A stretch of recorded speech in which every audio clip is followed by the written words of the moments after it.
Mbagambi mukolo gwa maanyi nnyo.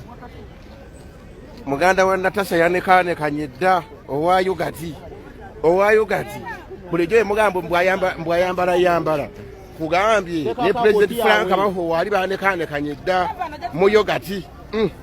Era ndowooza embwa yakulya nkoko KFC. Kugamba leero embwa bagambe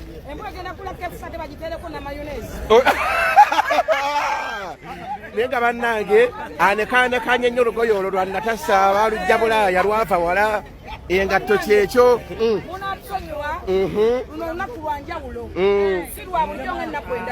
Zibabeeramu ezo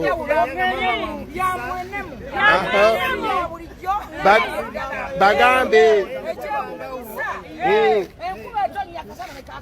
okitegeera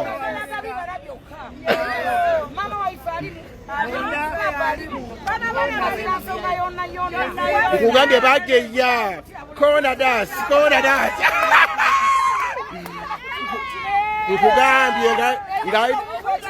nkugambye